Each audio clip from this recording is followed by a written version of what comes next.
Oh my gosh, my eyes. It is so bright today. What's up, Buttercups? How are you guys doing on this magnificently golden day? My name is Elvis, and this is the Golden Drive. And that's not why we're here. Because Bugatti, God, I'm literally barefooted right now. But I don't know, I literally just saw this news and I just had to break it to you guys that Bugatti has done it. They have crushed the land speed record. Not land speed record, that's very silly. They have gotten to 300 miles per hour. They have, I think, 304 miles per hour. They are officially the first production car company, or the first production car with the Chiron, to break it to 300 miles per hour. And oh, I am so proud. In fact, I'm just gonna drop this camera here so I could just give Bugatti a hand clap. Ow, ow, ow. The ground is so high. I'm just gonna do this video while jumping. But if you guys do not know, I'm just gonna give you guys the specs of the Chiron and just what happened. And so the Bugatti Chiron has a 8-liter Quad Turbo W16 engine that makes over 1,500 horsepower, which is just insane. That's the standard Chiron. So with this Chiron, it's actually a little bit different because they have modified it slightly. Pretty much they took out the rear wing of the car, the massive rear wing with the air brake that looks like you could literally eat like dinner on it. They took that out and they replaced it with just a flat piece, and they modified the back a little bit, made the exhausts kind of like they're like 4 tips and they come out from the rear. It just looks a little bit different, and that's pretty much because 200 miles per hour is very different than 300 miles per hour. And a lot of people might not know that, but it's just completely different because, like James May explained it, I think in Top Gear, when he initially tested the Bugatti Veyron top speed in like 2008, I think. Forgive me if I'm wrong on that. But he said driving, for example, at 10 miles per hour is like driving through, I don't know, it's fine. Driving at like 100 miles per hour is like driving through maybe sweet tea.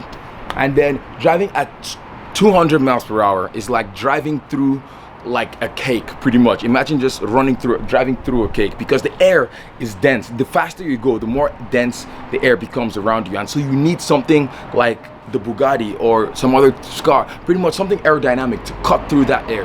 And you can't have a massive spoiler just chilling there, obstructing the airflow. It'll not be as fast as it's supposed to be. And so they had to remove the massive wing. They also upgraded the engine, so that I think the power was bumped up by like 75 horsepower or something like that. But they have done it, and they have the exclusive bragging rights to do so. I am so proud of Bugatti.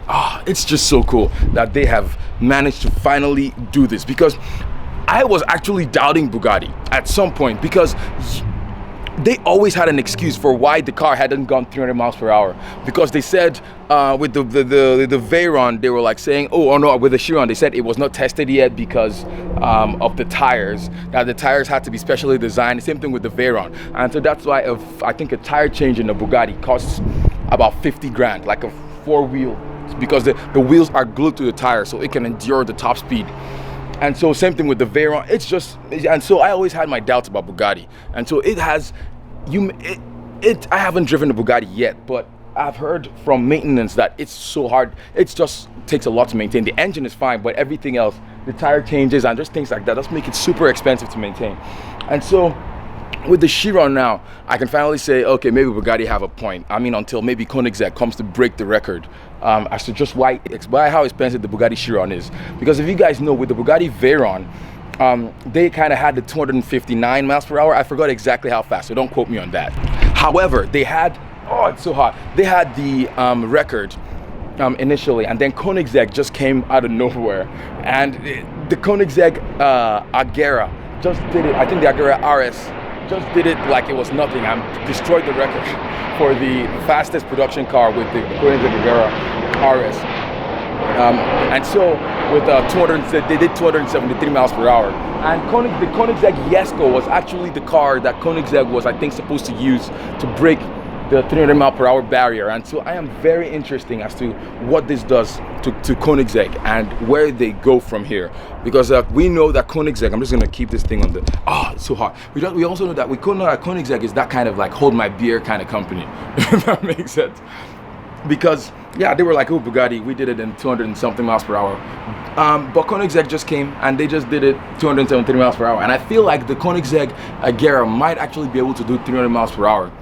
But they did not they just continued, because if you see the way the speedo was climbing on that Agera, I feel like it could have done 280 something, 290, probably 300 miles per hour, but they didn't do it. So I feel like Koenigsegg should at least try to attempt that with the Agera RS, just to show Bugatti who's boss.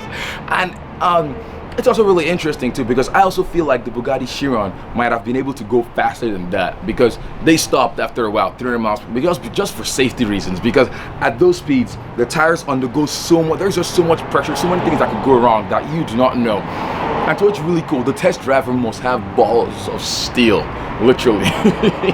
But Bugatti is just awesome. I'm also excited where this takes Hennessey as well, because if you guys know, the Hennessey was attempting to break the record with the Hennessey Venom F5, and so I'm excited to see where this leads, because that's one of the reasons that was their marketing ploy. They were like, ooh, this is gonna be a car that could go to twin turbo V8, and it can go 300 miles per hour. They were going to try to break it sometime next year whenever it comes to production.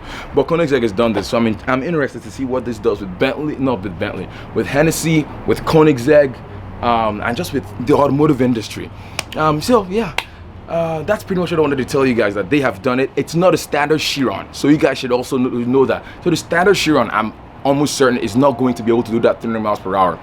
So this is it's a prototype version, and so I'm almost certain, again, they're gonna bring out like how they've done with the Cento, the Bugatti Cento DNG, I think that's what it's called, and the one before that, that they both unveiled at Monterey Car Week. Probably next Monterey Car Week, or even before that, they might show the next version of the Chiron, and I'm excited to see what it is. But I know it's gonna cost, I'm gonna say 10 million. I'm gonna say right around that, maybe 8.5 million, because if you know the regular Bugatti Chiron starts around $3 million. Whenever I think of the Cento DNG, I know that's an homage to the Bugatti EB110. I actually don't really like the look of that car. The Chiron looks a lot better, but that car cost $8 million, and they made it about 10, and they all sold out before they even announced it. And so this one, I am so excited to see what the price is going to be. But yeah, Bugatti, even though you guys, it's expensive to maintain a Bugatti, it's expensive to own a Bugatti, but they did it. And I always have my doubts about Bugatti, but they've done a very good job, and I am so proud and excited, even though they don't really care if I'm proud of them or not. But yeah, I'm excited to see what this does. Thank you guys so much for watching this video. I just wanted to make this video to let you guys know the news, even though you've already seen it. And have an amazing rest of the day. The video schedule will resume, I promise, from tomorrow. I'm going to be giving an update on my Nissan 370Z, my C8 Corvette order, the Mercedes CLK AMG that's chilling there, and my 1977 Toyota Celica GT, which I'm going to show you guys real quick. But yeah, I'm going to be giving you guys an update of all of these 3 cars, actually 4 cars. The Corvette is coming. But yeah, that's pretty much it, guys. Thank you all so much for watching this golden video, and I will catch you guys on the next magnificently golden drive. Bye.